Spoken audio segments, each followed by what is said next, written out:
When Longfellow described Michigan's Upper Peninsula in his 1855 epic poem, The Song of Hiawatha, it was in the most romantic of terms. By the turn of the century, much had changed. Rugged laborers filled the mining and logging camps, many with little respect for law and order. Saloons and bawdy houses were common, and Bible-believing churches were rare. Into this scene came Arthur Glenn as a young, backslidden believer just before World War I. Striking out on his own, he worked in the logging camps, dodging danger and seeing life at its worst. Years later, he would return with his bride, Florence, armed with the call of God to evangelize the mining and logging camps of the UP. Over the next decade, Glenn met others whose burden matched his own. He wrote of a 1940 visit to the home of missionaries Fred and Stella Kinkle of Newbury. Stopping at mealtime, as was his custom, he didn't sense the warm welcome they usually extended. Later, he found out why. They were down to their last few old potatoes, and a porcupine Fred had clubbed to death. Glenn said, "The porcupine didn't taste too bad, but I felt it was to show me that the Lord wanted me to go to Lower Michigan and tell of the great need of these missionaries." And he did, raising some $250, which he banked in the name of Hiawatha Land Independent Baptist Missions. No such entity existed yet, but he could see it coming. At Glenn's urging, a group of pastors and laymen gathered in May of 1942 and organized Hiawatha Land Independent Baptist Missions to provide assistance for the 6 families then working in the UP. Glenn was asked to serve as the mission's first director. The path to self-support was long and tortuous for those first few churches. Resources were limited and the population was sparse in towns like Brimley, Nobbinway, Watersmeet, and McMillan. Churches planted in the early days took an average of 23 years to graduate from mission status. Those figures evoked some skepticism, but these God-called pioneers knew they were making headway where others said it couldn't be done. Wherever the Lord of the Harvest leads CBM church planters, the method for their mission remains the same. The missionary starts with a core group of believers who have a desire to see a sound Baptist church in their community. In the initial stage of establishing the church, the missionary meets with a small group for Bible study and to form the vision for a new church plant. Often, these meetings are held in homes. The missionary charts the course and rallies the faithful to launch out into a public ministry. A meeting place is secured in the target community. Motel conference rooms, schools, community buildings, and even lodges have been used to house new church plants. The mission church attempts to do ministry in the same way established churches do, but without the convenience of their own facility. Classrooms may be inadequate and small. The meeting place often does not look like a church sanctuary, but the anticipation for what God is going to do more than makes up for what facilities may lack. And the story continues. By the time an auto accident claimed Arthur Glenn's life in 1952, 17 families served under the Hiawatha Land banner. Over the next 2 decades, God blessed the mission with significant progress. Reverend Guy King was tapped to succeed Arthur Glenn.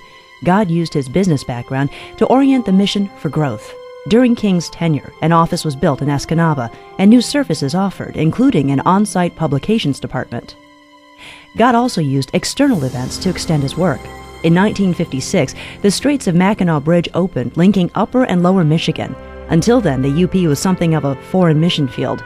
Reverend King wrote to supporters, "The new Straits Bridge will increase the population of this North Land and will also change conditions.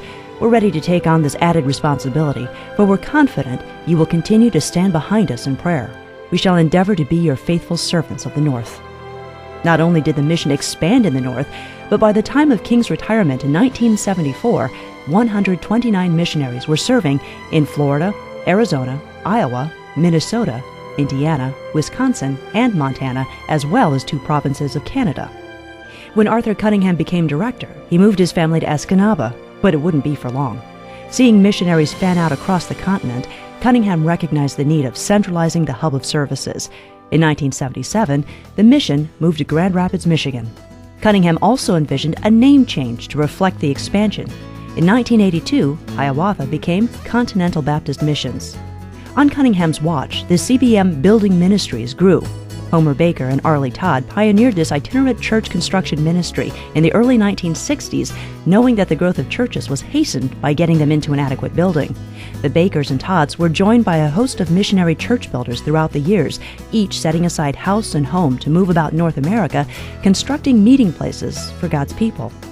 To date, more than 50 churches have been built, along with extensive remodeling or additions to 30 others. The ministry has come a long way from the day when the Curtis Baptist Church acquired an unused barn, moved it, and made it into a church building. Arthur Cunningham's burden for helping new churches also led him to vigorously promote a revolving loan program.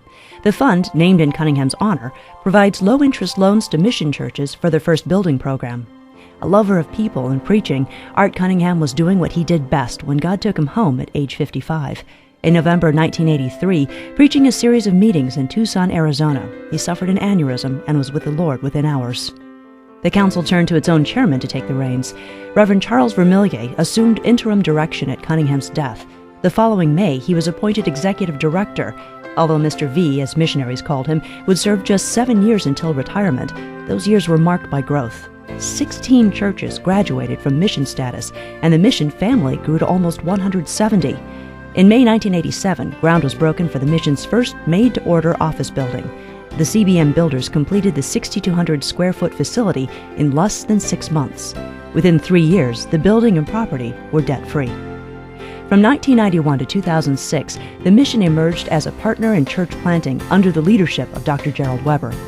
A new mission headquarters in Rockford, Michigan was built.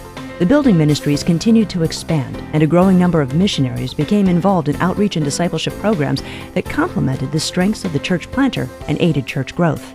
As well, Team CBM, an all-volunteer ministry, was launched to assist church planters and builders in the field.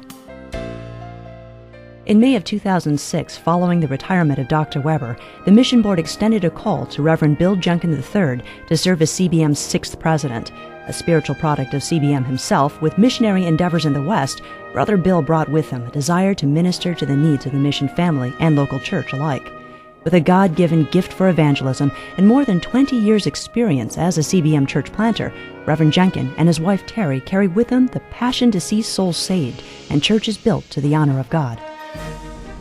The ministry of Continental Baptist Missions affected me in a profound way when I was 19 years of age and heard the gospel for the very first time in a CBM church plant. I accepted Christ and He changed me, ultimately changing my desires, my focus, and my priorities.